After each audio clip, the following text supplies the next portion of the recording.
ನಾರಾಯಣಂ ನಮಸ್ಕೃತ್ಯ ನರಂಚೈವ ನರೋತ್ತಮಂ ದೇವೀಂ ಸರಸ್ವತೀಂ ವ್ಯಾಸಂ ತತೋ ಜಯಮುದೀರಯೇತ್. ಮಹಾಭಾರತದ ವನಪರ್ವದಲ್ಲಿ ಬರುವಂತಹ ಯಕ್ಷ ಪ್ರಶ್ನೆಯ ಭಾಗಗಳನ್ನು ನಾವು ಪಾಠ ಮಾಡ್ತಾ ಇದ್ವಿ. ಈ ಹಿಂದಿನ ಪಾಠಗಳಲ್ಲಿ ಹೇಳಿದಂತಹ ವಿಷಯಗಳನ್ನು ನೀವೆಲ್ಲರೂ ಮನನ ಮಾಡಿದ್ದೀರಿ ಎಂಬ ವಿಶ್ವಾಸದಿಂದ ಅದನ್ನೆಲ್ಲ ಸ್ಮರಣೆ ಮಾಡಿಕೊಂಡು ನಾವು ಮುಂದಿನ ಪಾಠಕ್ಕೆ ಅಡಿ ಇಡ್ತಾ ಇದ್ದೇವೆ. ಯಕ್ಷನ ಪ್ರಶ್ನೆ, ಯುಧಿಷ್ಠಿರನ ಉತ್ತರ, ಪ್ರಶ್ನೋತ್ತರಗಳು ಈ ಭಾಗದಲ್ಲಿ ನಡೀತಾ ಇದೆ. ಆದ್ದರಿಂದ ಯಕ್ಷ ಪ್ರಶ್ನ ಅಂತ ಅದಕ್ಕೆ ಆ ಭಾಗಕ್ಕೆ ಹೆಸರನ್ನು ಇಟ್ಟಿದ್ದಾರೆ. ಇಲ್ಲಿ ಯಕ್ಷ ಕೇಳುವ ಪ್ರಶ್ನೆ ಕೇವಲ ಯಕ್ಷ ತನ್ನ ಆತ್ಮತೃಪ್ತಿಗಾಗಿ ಮಾತ್ರ ಕೇಳ್ತಾ ಇಲ್ಲ. ಅವನು ಕೇಳುವಂತಹ ಪ್ರಶ್ನೆಗಳು, ಅದಕ್ಕೆ ಕೊಟ್ಟ ಯುಧಿಷ್ಠಿರನ ಉತ್ತರ ಎನ್ನುವುದು ನಾವೆಲ್ಲರೂ ತಿಳ್ಕೊಳ್ಬೇಕಾಗಿರುವಂತಹದ್ದು. ಅದರ ಮಹತ್ವವನ್ನು ನಾವೆಲ್ಲರೂ ತಿಳ್ಕೊಳ್ಬೇಕಾಗಿರುವಂಥದ್ದು. ಆ ದೃಷ್ಟಿಯಿಂದ ಈ ಪ್ರಶ್ನೋತ್ತರ ಭಾಗವನ್ನು ನಾವು ಪಾಠ್ಯ ರೂಪದಲ್ಲಿ ನಿಮಗೆ ಇಟ್ಟಿದ್ದೇವೆ. ಅಂತಹ ಪಠ್ಯದ ವಿಸ್ತಾರ ರೂಪವನ್ನು ಈಗ ಮುಂದೆ ನೋಡ್ತಾ ಹೋಗೋಣ. ಯಕ್ಷ ಉವಾಚ ಕಿಂ ಸ್ವಿತ್ ಗುರುತರಂ ಭೂಮೇಃ ಕಿಂ ಸ್ವಿದುಚ್ಚತರಂಚಖಾತ್ ಕಿಂ ಸ್ವಿಚ್ಛೀಘ್ರತರಂ ವಾಯೋಃ ಕಿಂ ಸ್ವಿದ್ ಬಹುತರಂ ತೃಣಾತ್. 4 ಪ್ರಶ್ನೆಗಳು. ಪ್ರತಿ ಶ್ಲೋಕದಲ್ಲಿ 4 ಪ್ರಶ್ನೆಗಳನ್ನು ಕೇಳ್ತಾನೆ ಅಂತ ಹಿಂದೆ ಹೇಳಿದ್ವಿ. ಅದೇ ರೀತಿಯ ಪ್ರಶ್ನೆಗಳನ್ನು ಯಕ್ಷ ಮತ್ತೆ ಮುಂದುವರಿಸಿಕೊಂಡು ಹೋಗ್ತಾನೆ. ಪ್ರಶ್ನೆ ಏನು ಅಂತಂದರೆ, ಕಿಂ ಸ್ವಿತ್ ಗುರುತರಂ ಭೂಮೇಃ, ಭೂಮೇಃ ಗುರುತರಂ ಕಿಂ ಸ್ವಿತ್ ಅಂತ ಅನ್ವಯ ಅದರದ್ದು. ಆಮೇಲೆ ಕಿಂ ಸ್ವಿದ್ ಉಚ್ಚತರಂಚ ಖಾತ್, ಖಾತ್ ಉಚ್ಚತರಂ ಕಿಂ ಸ್ವಿತ್ ಅನ್ವಯ. ಕಿಂ ಸ್ವಿತ್ ಶೀಘ್ರತರಂ ವಾಯೋಃ, ವಾಯೋಃ ಶೀಘ್ರತರಂ ಕಿಂ ಸ್ವಿತ್. ಅದೇ ರೀತಿ ತೃಣಾತ್ ಬಹುತರಂ ಕಿಂ ಸ್ವಿತ್ ಅಂತ 4ನೆಯ ಪ್ರಶ್ನೆಯನ್ನು ಕೇಳ್ತಾನೆ. ಈ ಪ್ರಶ್ನೆಗಳ ಅರ್ಥಗಳನ್ನು ನೋಡ್ತಾ ಬರೋಣ. ನಮಗೆಲ್ಲ ಗೊತ್ತಿರುವ ಹಾಗೆ ಭೂಮಿ ಅತ್ಯಂತ ವಿಸ್ತಾರವಾಗಿರುವಂಥದ್ದು, ಪ್ರಪಂಚ ವಿಸ್ತಾರವಾಗಿರುವಂಥದ್ದು. ಈ ಭೂಮಿಗಿಂತ ಭೂಮೇಃ ಗುರುತರಂ ಕಿಂ ಸ್ವಿತ್ ಅಂತ ಅರ್ಥ. ಭೂಮಿಗಿಂತ ದೊಡ್ಡದಾದದ್ದು ಕಿಂ ಸ್ವಿತ್ ಯಾವುದು ಅಂತ ಪ್ರಶ್ನೆ. ಭೂಮಿಗಿಂತ ದೊಡ್ಡದಾದದ್ದು, ಗುರು ಅಂದರೆ ದೊಡ್ಡದು ಅಂತ ಅರ್ಥ, ಭಾರವುಳ್ಳದ್ದು ಅಂತ ಅರ್ಥ, ದೊಡ್ಡದು ಅಂತ ಅರ್ಥ. ಗುರುತರಂ ಕಿಂ ಸ್ವಿತ್ ಯಾವುದು ಅಂತ ಮೊದಲನೇ ಪ್ರಶ್ನೆ. ಹಾಗೆ ಖಾತ್ ಉಚ್ಚತರಂ ಕಿಂ ಸ್ವಿತ್. ನಾವೆಲ್ಲ ನೋಡಿದ್ದೇವೆ, ಮೇಲೆ ಎತ್ತರದಲ್ಲಿ ಆಕಾಶ ಇದೆ. ಖಂ ಅಂದ್ರೆ ಆಕಾಶ. ಖಾತ್ ಆಕಾಶಕ್ಕಿಂತ ಉಚ್ಚತರಂ ಎತ್ತರವಾದದ್ದು ಕಿಂ ಸ್ವಿತ್ ಯಾವುದಿರಬಹುದು, ಯಾವುದು ಅಂತ 2ನೇ ಪ್ರಶ್ನೆ. ವಾಯೋಃ ಶೀಘ್ರತರಂ ಕಿಂ ಸ್ವಿತ್ ಅಂತ 3ನೇದು.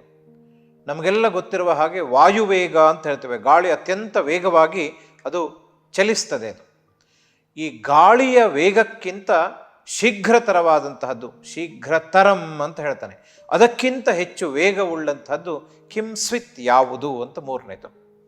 ಕೊನೆಯದು ತೃಣಾತ್ ಬಹುತರಂ ಕಿಂ ಸ್ವಿತ್ ಅಂತ ಅರ್ಥ. ತೃಣ ಅಂದರೆ ಹುಲ್ಲು ಅಂತ ಅರ್ಥ. ಹುಲ್ಲಿಗಿಂತ ಬಹುತರಂ ತುಂಬ ಇರುವಂಥದ್ದು, ವಿಸ್ತಾರವಾದದ್ದು ಕಿಂ ಸ್ವಿತ್ ಯಾವುದದು ಅಂತ 4 ಪ್ರಶ್ನೆ. ಪ್ರಶ್ನೆಯ ಉಪಸಂಹಾರ ಮಾಡ್ತಾನೆ. ಭೂಮಿಗಿಂತ ಭಾರವಾದದ್ದು ಯಾವುದು, ಆಕಾಶಕ್ಕಿಂತ ಎತ್ತರವಾದದ್ದು ಯಾವುದು, ಗಾಳಿಗಿಂತ ವೇಗವಾದದ್ದು ಯಾವುದು, ಹುಲ್ಲಿಗಿಂತ ವಿಸ್ತಾರವಾಗಿರುವಂತಹದ್ದು ಯಾವುದು ಅಂತ 4 ಪ್ರಶ್ನೆಗಳನ್ನು ಯಕ್ಷ ಯುಧಿಷ್ಠಿರನ ಹತ್ರ ಪ್ರಶ್ನಿಸ್ತಾನೆ.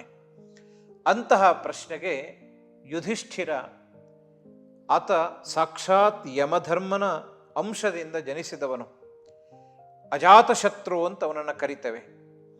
ಅವನು ಮೊದಲು ಚಿಂತಿಸಿ ಆಮೇಲೆ ಕೆಲಸವನ್ನು ಮಾಡ್ತಾ ಹೋಗುವಂಥವನು.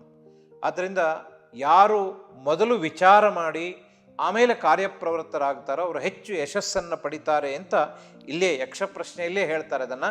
ಅಂತಹ ಸ್ವಭಾವದ ಯುಧಿಷ್ಠಿರ ಆ ಪ್ರಶ್ನೆಗಳನ್ನು ಸರಿಯಾಗಿ ಗ್ರಹಿಸಿ ಅದಕ್ಕೆ ಉತ್ತರವನ್ನು ಅವನು ಹೇಳ್ತಾನೆ.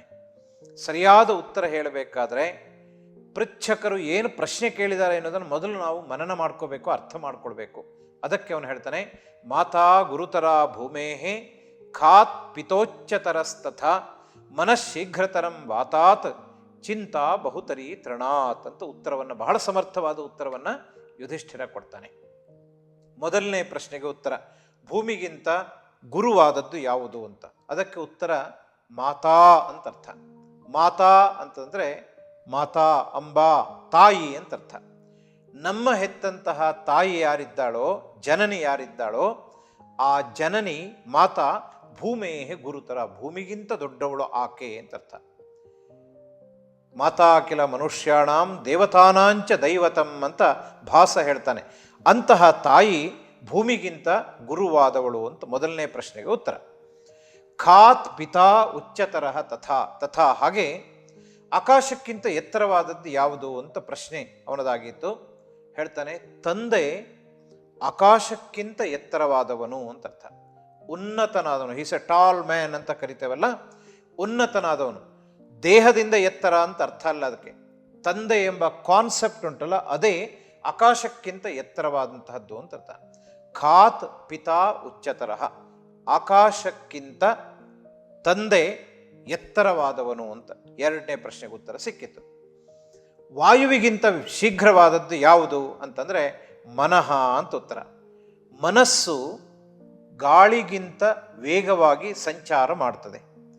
ಗಾಳಿಯ ವೇಗಕ್ಕಿಂತ ವಾಯುವೇಗಕ್ಕಿಂತ ಮನೋವೇಗ ಎನ್ನುವುದು ಮತ್ತೂ ಶೀಘ್ರತರವಾದದ್ದು. ಗಾಳಿ ಇಲ್ಲಿಂದ ಒಂದು ಕಡೆ ಹೋಗಬೇಕಾದ್ರೆ 1 ನಿಮಿಷ 2 ನಿಮಿಷ ಬೇಕಾಗುವ ಪ್ರದೇಶವನ್ನು ಮನಸ್ಸು 1 ಸೆಕೆಂಡಲ್ಲಿ ಅದನ್ನು ದಾಟಿ ಹೋಗಿಬಿಡತ್ತೆ. ಆದ್ದರಿಂದ ಮನಃ ವಾತಾತ್ ಶೀಘ್ರತರಂ, ಗಾಳಿಗಿಂತ ಶೀಘ್ರತರವಾದದ್ದು.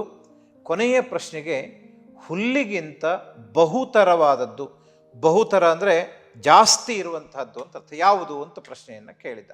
ಅದಕ್ಕೆ ಹೇಳ್ತಾನೆ, ತೃಣಾತ್ ಚಿಂತಾ ಬಹುತರಿ ಅಂತ ಹೇಳ್ತಾನೆ. ಹುಲ್ಲಿಗಿಂತ ನಮ್ಮಲ್ಲಿ ಉಂಟಾಗುವಂತಹ ಚಿಂತೆ ಉಂಟಲ್ಲ, ಅದು ಹುಲ್ಲಿಗಿಂತ ವಿಸ್ತಾರವಾದದ್ದು, ಹುಲ್ಲಿಗಿಂತ ಬಹುವಾದದ್ದು ಅಂತ ಅರ್ಥ. ಚಿಂತಾ, ಚಿಂತೆ ಅಂತ ಅರ್ಥ. ಈ ಚಿಂತೆ ಎನ್ನುವಂಥದ್ದು ಹುಲ್ಲಿಗಿಂತ ವಿಸ್ತಾರವಾಗಿರುವಂಥದ್ದು, ಅದು ನಮ್ಮನ್ನು ಕಾಡ್ತದೆ ಅಂತ 4ನೇ ಪ್ರಶ್ನೆಗೆ ಅವನು ಉತ್ತರವನ್ನು ಹೇಳ್ತಾನೆ. ಹೀಗೆ ಯುಧಿಷ್ಠಿರ ಉವಾಚ ಮಾತಾ ಗುರುತರ ಭೂಮೇಃ ಖಾತ್ಪಿತೋಚ್ಚತರಸ್ತಥಾ ಮನಃಶೀಘ್ರತರಂ ವಾತಾತ್ ಚಿಂತಾ ಬಹುತರೀಕೃತ. ಹೀಗೆ ಯಕ್ಷ ಕೇಳಿದ 4 ಪ್ರಶ್ನೆಗಳಿಗೂ ಯುಧಿಷ್ಠಿರ ಅತ್ಯಂತ ಸಮರ್ಥವಾದ, ಅವನು ಯುಧಿಷ್ಠಿರ ಇರುವಂತಹ ಪರಿಸ್ಥಿತಿಯನ್ನು ಗ್ರಹಿಸ್ಕೊಳ್ಬೇಕು. ಕ್ರೈಸಿಸ್ ಇತ್ತು, ತಮ್ಮಂದಿರೆಲ್ಲ ಸತ್ತಿದ್ದಾರೆ, ಅವರ ಎದುರಿನಲ್ಲಿ ಅಶರೀರವಾಣಿಯಿಂದ ಪ್ರಶ್ನೆ ಬರ್ತಾ ಇದೆ. ಆ ಪ್ರಶ್ನೆಗೆ ಅವನು ಸಮಾಧಾನದಿಂದ ಉತ್ತರವನ್ನು ಹೇಳಬೇಕು. ಕ್ರೈಸಿಸ್ ಮ್ಯಾನೇಜ್ಮೆಂಟ್ ಹೇಗೆ ಎನ್ನುವುದು ಕೂಡ ಈ ಪ್ರಶ್ನೋತ್ತರದಲ್ಲಿ ನಾವು ಕಲ್ತ್ಕೊಳ್ಳಿಕ್ಕಾಗತ್ತೆ. ಇಂತಹ ಉತ್ತರವನ್ನು ಯುಧಿಷ್ಠಿರ ಹೇಳ್ತಾನೆ. ಇಲ್ಲಿಗೆ ಇವತ್ತಿನ ಪಾಠವನ್ನು ಉಪಸಂಹಾರ ಮಾಡೋಣ. ಮನೆಗೆ ಹೋಗಿ ಪಾಠವನ್ನು ಅಧ್ಯಯನ ಮಾಡಿ, ಮತ್ತೊಮ್ಮೆ ಪಠನ ಮಾಡಿ, ಶಬ್ದಾರ್ಥಗಳನ್ನು ಗ್ರಹಿಸಿಕೊಳ್ಳಿ. ಅದರಲ್ಲಿ ಹುದುಗಿರುವಂತಹ ಅರ್ಥವನ್ನು ಹೊರಗೆ ತೆಗೆಯಲಿಕ್ಕೆ ಪ್ರಯತ್ನ ಪಡಬೇಕು. ಬೇರೆ ಬೇರೆ ಗ್ರಂಥಗಳನ್ನು ಅಧ್ಯಯನ ಮಾಡಿ ಇದನ್ನು ಮನನ ಮಾಡಿಕೊಂಡು ಮುಂದಿನ ತರಗತಿಗಳಿಗೆ ಬರೋಣ. ಅಲ್ಲಿಯವರೆಗೆ ಎಲ್ಲರಿಗೂ ಧನ್ಯವಾದ.